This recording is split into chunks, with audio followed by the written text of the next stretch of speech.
Naku po, breaking news po ito at kahit po tayo ay nasa kalagitnaan ng ating season break. Nang wewe, may season break pala si Banatay. Ang kapal ng mukha mong animal ka.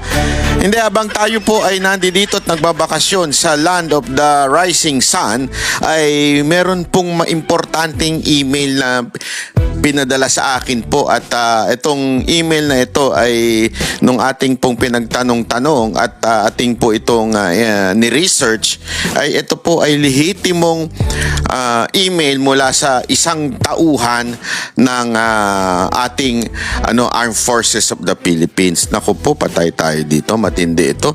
Babasahin ko sa inyo yung email pero wag ho kayong wag ho kayong kukurap dahil napaka-importante ho, breaking news ho ito. At ako, ito lang akin lamang paalala ito mga kababayan babasahin ko po ay akin lamang po itong obserbasyon at opinion bilang isang mamamayan. Hindi panawagan ng kaharasan, pag-aaklas o pagsuway sa gobyerno o sa sandatang lakas. Linawin ko po ito lamang ay aking pong binabasang email ay in-email po sa akin at tayo po ay itatanong natin bilang social media influencer o masasabi na nating vlogger. Akin lamang po itong babasahin at bibigyan ko ng aking opinion. Ngunit linawin ko, hindi po ako nananawagan ng karahasan, pag-aaklas o pagsuway sa gobyerno o sa sandatahang lakas. Wala po tayong intensyon na ganon. Yan po ay disclaimer natin. Kaya lang, hindi ko naman po pwedeng hindi basahin ito dahil ito po ay email ng mga lehitimong uniform personnel natin. Alam nyo naman, napakalapit sa ating puso yung mga ganyang mga tao dahil yan naman po talaga ang nagpoprotekta ng ating konstitusyon. At yan po ang nagpapangaalaga ng ating seguridad sa, alam mo yun, sa labas, sa loob, at kung saan-saan. Diba? Yan po ang nagpoprotekta sa atin. Kaya importante na ang namamahala dyan ay talaga namang with integrity. At yung nandyan sa loob ay talagang sumusunod sa ating konstitusyon. Ulitin ko po, babasahin ko lamang po itong email, re-reactionan ko, bibigay ko sa inyo yung opinion ko at hindi po ako nananawagan ng karahasan o di kaya ng any form of violence or rebellion against our government or the AFP. Okay po? Ito po, basahin ko na po. Umawak po kayo sa inyong mga upuan dahil naku, hindi ko talaga agoy. Ayoko talaga sanang basahin ito kaya lang napaka-importante kasi nung nabasa ko kahit po ako'y nalaglag sa aking upuan dahil ang lupit nito. Sabi ko, ano ba namang klaseng nangyayari sa bayan natin? Talagang palupit na ng palupit po talaga. Hay nako, ito babasahin na natin ang kanyang nilagay na subject ay concern on unofficial influence affecting AFP discipline and moral. Nako po. Patay tayo dito. Good day, sabi niya.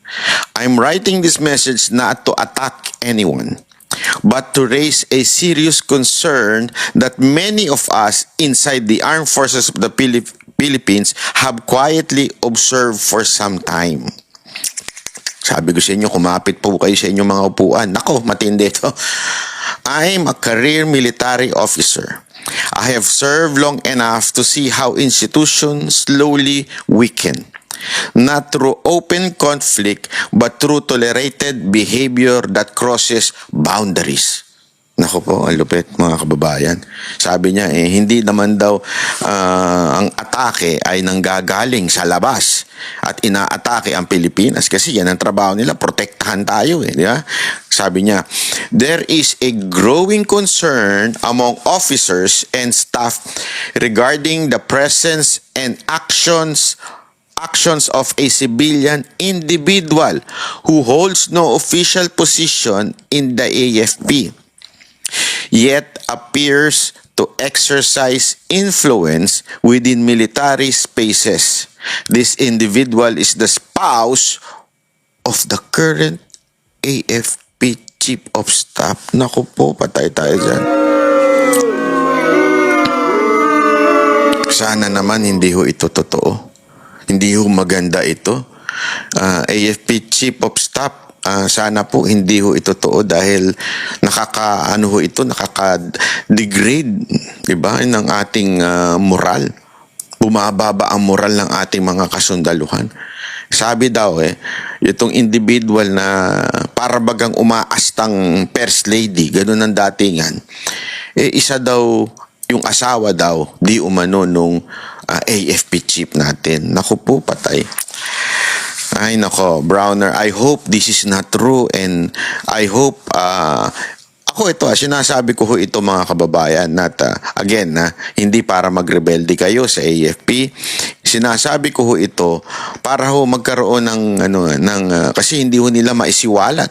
Hindi ho nila kayang ilabas sa kanilang mga social media. They are not allowed. So nag-email na lang sila and in verifying some people, mukhang totoo yung sinasabi. Sabihin mo, totoo yung nag-email sa akin, nagaling doon sa uniform personnel. Now, kung ano man yung ini-email niya, sana sagutin.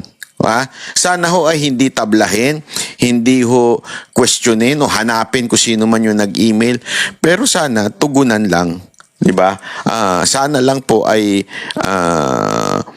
alam mo yun, anuhin niya, tignan talaga kung totoo ba o hindi.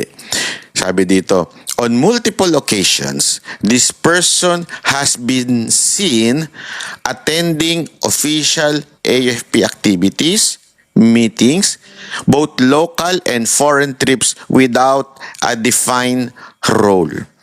Iba po kasi yung yung first lady ng o yung asawa ng presidente. Iba yun, talagang they have roles.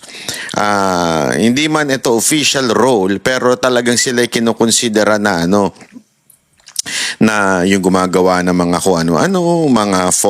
mga alam mo yun, mga events for mga bisita, parang gano'n ang papel ng isang asawa, although wala naman po yan talaga sa konstitusyon natin, pero yun ang usually ginagawa nila noon. Actually, ang gumanyan lang naman talaga is to si first lady tsaka yung tatay din ni si Imelda, naalala nyo, yun pero ito daw, yung asawa daw di umano nung AFP chief, sabi uma-attend daw ng AFP activities, meetings, both local and foreign trips. Ang tanong, kayong mga opisyal ng AFP, totoo ba ito? Nakikita nyo ba talaga yung asawa nito na uma-attend ng activities? Hindi, wala namang masama. Sa totoo lang, wala namang masama umattend ng activities.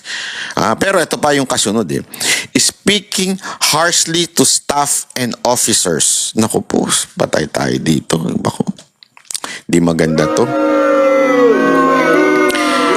Acting as if she has authority over personnel and decisions. Ito po email lang sa akin at atin pong itinatanong ito sa mga opisyal ng AFP kung totoo po ba ito. Creating fear and discomfort among officers who feel they must avoid her to prevent issues. Naku po. Gumagawa daw ng nagki-create daw ito ng takot at saka discomfort doon sa mga opisyal. Ewan ko, kaya nga alam mo, kayo ng mga opisyal ng AFP ang magsabing hindi totoo. Again I'm not saying I'm believing this. Okay? This is just an email to me. So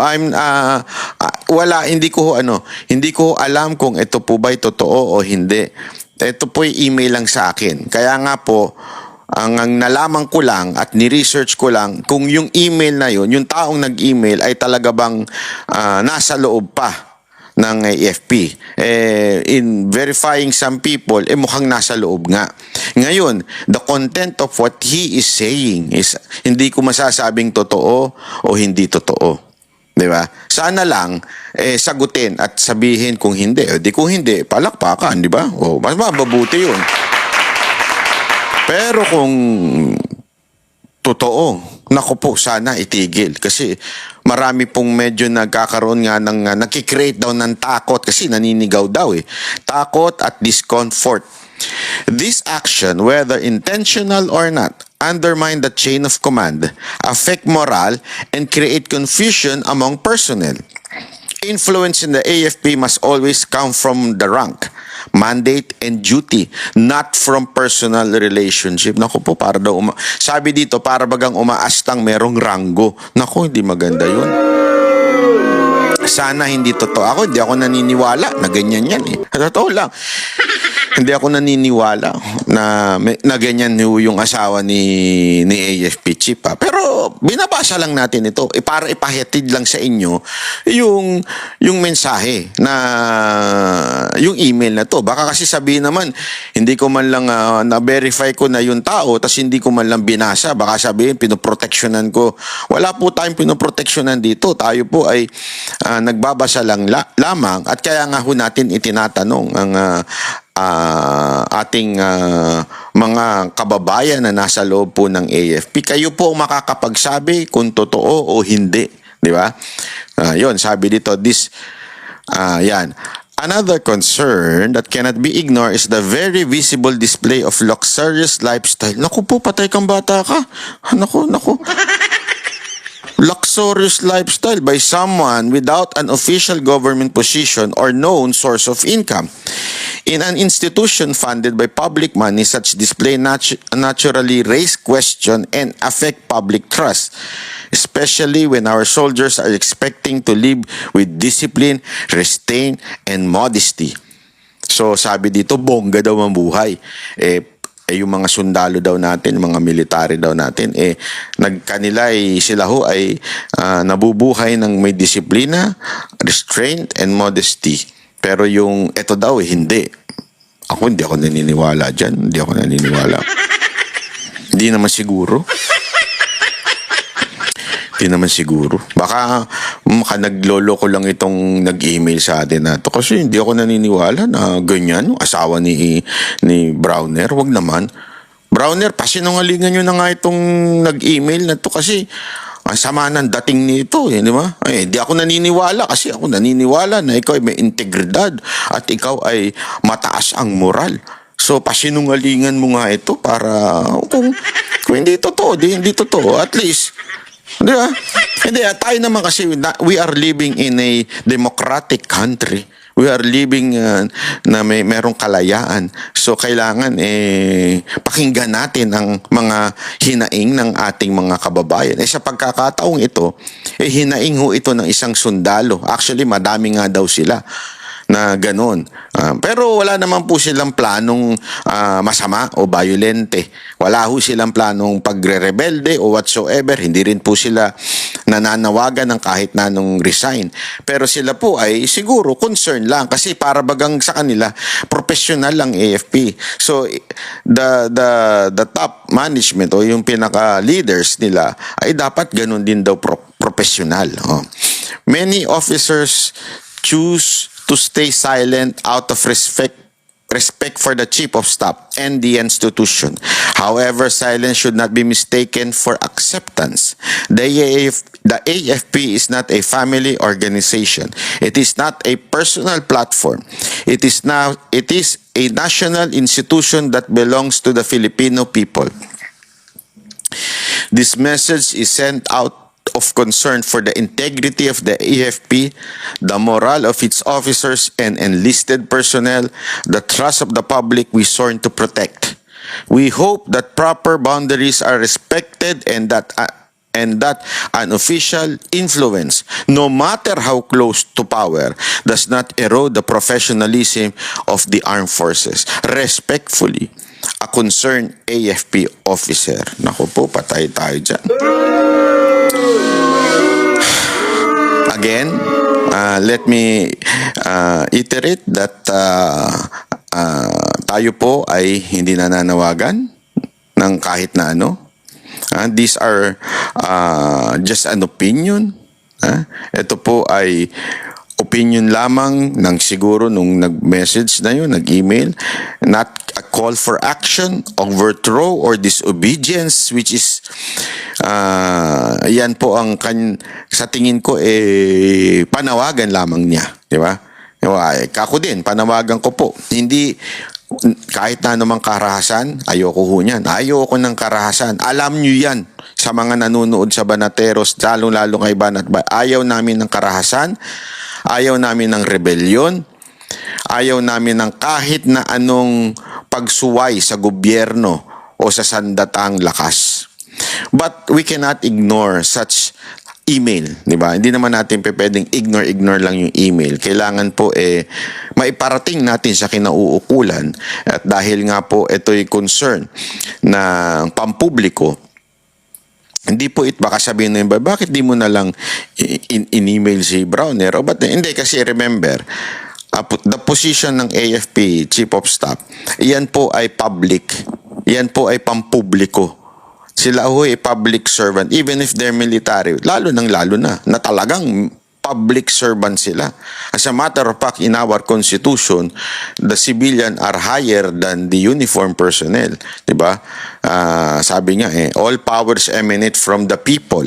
So, karapatan natin na pag may nakita tayo hindi maganda, sabihin ng maayos, sabihin na mapayapa, at higit sa lahat, hindi ho nang gugulo at nag-engage into encouraging people to rebel against the government. Ako, I don't like rebelling against the government. You know that from the very start. You know that na I believe in Romans 13 verse 1, submit to the authority, for there is no authority under heaven or earth na hindi pinayagan ng Panginoon. That is not allowed by God. So, ibig sabihin, kasi baka sabihin na iba, paano yan, banat ba? Kung sablay ang government official, sablay ang presidente, sablay ang itong AFP chief, ibig bang sabihin yan, Diyos may gusto niyan? Hindi ho. Iyan po ay pinayagan ng Panginoon na magkaroon tayo ng ganyang leader, inalaw niya yan, but still, kung pumalpak yan, kung may gawing kalokohan yan, iyan ang tinatawag na free will. Free will na ng tao yun. Ibig sabihin, kalayaan ng presidente kung gawin ng tama o mali. Ngayon, kung may ginawa silang mali, hindi naman ho sinabi ng Biblia na bawal silang punahin. As a matter of fact, dapat nga silang punahin. And because they are public officials, so we do it in public.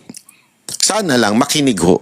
And again, wala ho tayong panawagan na kahit na ano, tayo po ay humihingi lamang ng sagot. At ito'y inilalabas lamang natin sa ating vlog, itong issue na ito kasi ito ay importante, lalong-lalo na ho sa ating mga kababayan kasi alam nyo, ang mga military, yan na yung parang pinaka last ano na natin yan last hooray na natin ng may pag-asa at merong integridad sa Pilipinas. So, sa totoo lang, huwag na ho tayo maglokohan. Kaliwat kanan na po ang kapalpakan sa Pilipinas from anywhere, any branches of the government. Talagang sabit-sabit na ho. Involved in corruption, involved in luxurious lifestyle. So, ito na yung pinaka-last nating, tawag dito, last nating pag-asa bilang mga Pilipino ay ang AFP o yung magpoprotekta sa atin mula sa mga tiwaling opisyal ng gobyerno. Diba? They are the protector of the people and the Constitution. Kaya importante yung integrity. At sila naman po ay meron talagang integridad. Sila naman po ay talagang meron namang disiplina at professionalism. Napaka-professional po ng mga kasundaluhan natin. Kaya nga, yung mga ganito, importante na since tayo po ay nasa media, actually hindi lang po tayo sa social media, nasa SMNI din po tayo, yung mga ganitong concern ay dapat po natin itong inilalabas. Kasi yan po ang kanilang ang mensahe nitong mga to na nag-email sa atin, ilabas ho para ho makarating sa kataas-taasan. Kasi hindi ho nga, sabi nga dito, di ba, hindi nila parang many officers choose to stay silent out of respect. At saka syempre, takot din, di ba? Kasi nga, nagkakaroon ng parang fear na environment dahil daw doon sa asawa. Sabi pa nga dito, however, silence should not be mistaken for acceptance. Oh, the AFP is not a family organization. It is not a personal platform. It is a national institution that belongs to the Filipino people.